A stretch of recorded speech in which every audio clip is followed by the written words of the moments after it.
ಕಾಶ್ಮೀರದಲ್ಲಿ ನಡೆದ ಘಟನೆಯನ್ನು ಕೇಳಿ ನಾವು ತುಂಬ ವ್ಯಾಕುಲರಾಗಿದ್ದೇವೆ.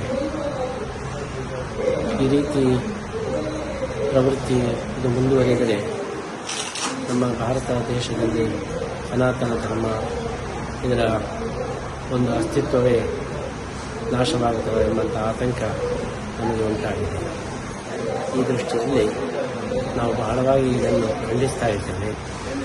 ಸರ್ಕಾರ ಈ ಬಗ್ಗೆ ಎಚ್ಚೆತ್ತುಕೊಂಡು ಸೂಕ್ತವಾದಂಥ ಕ್ರಮವನ್ನು, ದೀರ್ಘಕಾಲೀನವಾದಂಥ ಪರಿಹಾರವನ್ನು ಕಂಡುಕೊಡಬೇಕು ಅಂತ ನಾವು ಈ ಮೂಲಕ ಆಗ್ರಹಿಸ್ತಾ ಇದ್ದೇವೆ. ಇದಲ್ಲದೆ ಪಶ್ಚಿಮ ಬಂಗಾಳದಲ್ಲಿ ನಡೀತಾ ಇರತಕ್ಕಂತಹ ಘಟನೆ, ಕೇರಳ ಮೊದಲಾದ ಕಡೆ ನಡೀತಾ ಇರತಕ್ಕಂಥ ಘಟನೆ, ಇದನ್ನೆಲ್ಲ ಗಮನಿಸಿದಾಗ ಇದರ ಹಿಂದೆ ಒಂದು ಮಾಸ್ಟರ್ ಪ್ಲ್ಯಾನ್ ಇದೆ. ಬಹಳ ಒಂದು ಈ ಪ್ಲ್ಯಾನಿನ ಹಿಂದೆ ಸಕ್ರಿಯವಾಗಿದ್ದಾರೆ ಜನ ಎಂಬುದು ಗೊತ್ತಾಗ್ತಾ ಇದೆ. ಇದನ್ನು ಅಮೂಲವಾಗಿ ನಾವು ವಿಮರ್ಶೆ ಮಾಡಿ ಇದನ್ನು ಮೂಲ ಸಹಿತ ಪರಿಹಾರ ಮಾಡಬೇಕು. ಇದಕ್ಕೆ ಸರ್ಕಾರ ಒಂದು ದೊಡ್ಡ ಮಾಸ್ಟರ್ ಪ್ಲ್ಯಾನನ್ನೇ ಮಾಡಬೇಕು. ಈ ಒಂದು ಸಮಸ್ಯೆಯನ್ನು ಅದನ್ನು ಸಂಪೂರ್ಣವಾಗಿ ನಿವಾರಿಸಬೇಕು ಅಂತೇಳಿ ನಾವು ಒತ್ತಾಯಪೂರ್ವಕವಾಗಿ ಆಗ್ರಹಿಸ್ತಾ ಇದ್ದೇವೆ. ಹಿಂದೂಗಳ ಮೇಲೆ ಉದ್ದೇಶಪೂರ್ವಕವಾಗಿ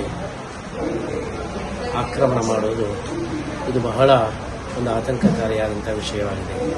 ಇಷ್ಟ ತನಕ ಉಗ್ರಗಾಮಿಗಳು ಅವರು ಬರೇ ಒಂದು ಸ್ವೇಚ್ಛಾ ಪ್ರಕಾರ ಸಿಕ್ಕವರನ್ನು ನಿರಪರಾಧಿಗಳನ್ನು ಕೊಲ್ತಾ ಇದ್ದಾರೆ ಎಂಬಂತಹ ಒಂದು ಭಾವನೆ ಇತ್ತು. ಈಗ ನೋಡಿದಾಗ ಹಾಗಲ್ಲ. ಇದು ಆಯುಧ ಜನಗಳನ್ನು, ಹಿಂದೂಗಳನ್ನೇ ನಾಶ ಮಾಡತಕ್ಕಂಥ ಒಂದು ಹುನ್ನಾರ ಎಂಬಂತಹ ಒಂದು ಅಂಶ ಈಗ ಸ್ಪಷ್ಟವಾಗಿ ಕಾಣ್ತಾ ಇದೆ. ಈ ದೃಷ್ಟಿಯಲ್ಲಿ ಇದನ್ನು ಕೇವಲ ಭಯೋತ್ಪಾದನೆ ಅಂತ ಹೇಳಿ ಕರೆಯಲಿಕ್ಕೆ ಬರುವುದಿಲ್ಲ.